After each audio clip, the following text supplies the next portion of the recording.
भारतीय राष्ट्रीय कांग्रेस की तरफ मैं नारी शक्ति बंधन अधिनियम 2023 के समर्थन में खड़ी हुई हूँ।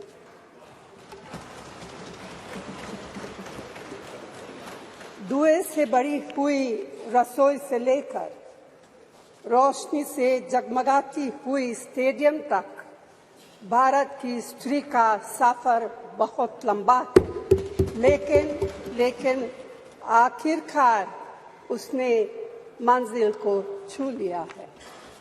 उसने जन्म दिया, उसने परिवार चलाया, उसने पुरुषों के बीच तेज दौड़ लगाई और असीम धीरज के साथ अक्सर खुद को हारते हुए लेकिन आखिरी बाजी में जीतते हुए देखा। भारत की स्त्री के हृदय में महासागर जैसा धीरज है। उसने खुद के साथ हुई बेईमानी की शिकायत नहीं की और सिर्फ अपने फायदे के बारे में कभी नहीं सोचा। उसने नदियों की तरह सबकी भलाई के लिए काम किया है और मुश्किल वक्त में हिमालय की तरह अडिग रही। स्त्री के धैर्य का अंदाज लगाना नामुमकिन है। वह आराम को नहीं पहचानती और तक जाना भी नहीं जानती। हमारे महान देश की माँ है स्त्री, लेकिन स्त्री ने हमें सिर्फ जन्म ही नहीं दिया है, अपने आंसुओं खून पसीने सींचकर हमें अपने बारे में सोचने लायक, बुद्धिमान और शक्तिशाली भी बनाया है। अध्यक्ष महोदय, स्त्री का मेहनत, स्त्री का गरिमा और स्त्री के त्याग की पहचान करके ही हम लोग मनुष्यता की परीक्षा में पास हो सकते हैं। आजादी की लड़ाई और नए भारत के निर्माण के हर मोर्चे पर स्त्री पुरुष के साथ कंधे से कंधा मिलाकर लड़ी है। वह उम्मीदों, आकांक्षाओं, तकलीफों और घर गृहस्थी के बोझ के नीचे नहीं दबी।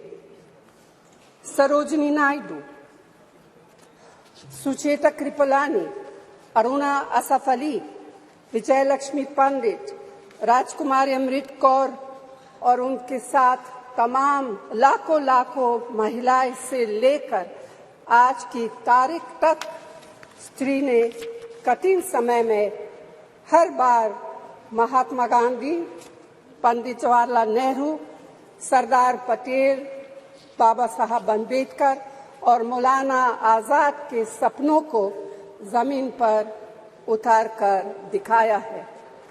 इंदिरा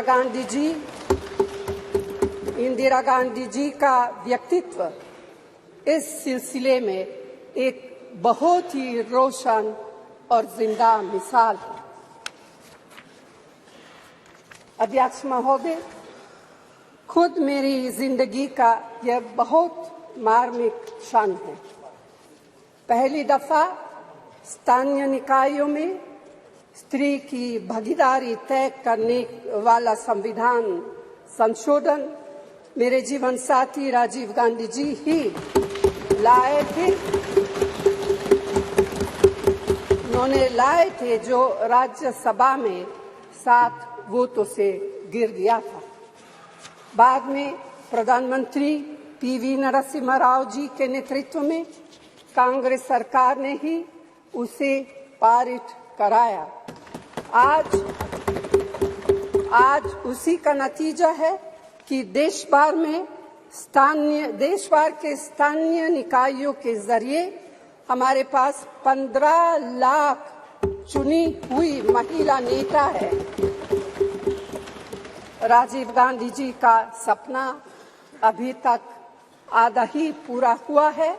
इस बिल के पारित होने के साथ ही वह पूरा होगा। अध्यक्ष महोदय, कांग्रेस पार्टी इस बिल का समर्थन करती है।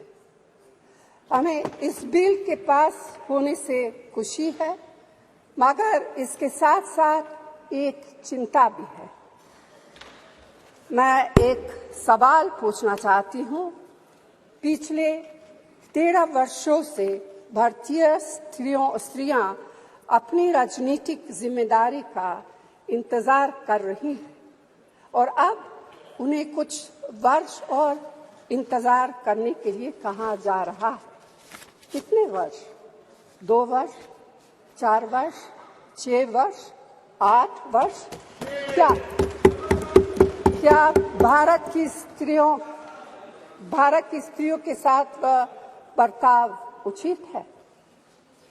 भारतीय राष्ट्रीय कांग्रेस की मांग है कि यह बिल फौरन अमल में लाया जाए, लेकिन इसके साथ ही कास्ट सेंसस कराकर शेड्यूल ट्राइब, ओबीसीज की महिलाओं के आरक्षण की व्यवस्था की गई। सरकार को इसे साकार करने के लिए भी जो कदम उठाने की जरूरत है वह उठाने ही चाहिए। अध्यक्ष महोदय, स्त्रियों के योगदान की स्वीकार करने और उसके प्रति आभार व्यक्त करना का यह सबसे उचित समय। इस बिल को लागू करने में और देरी करना भारत की स्त्रियों के साथ घोर नाइंसाफी है।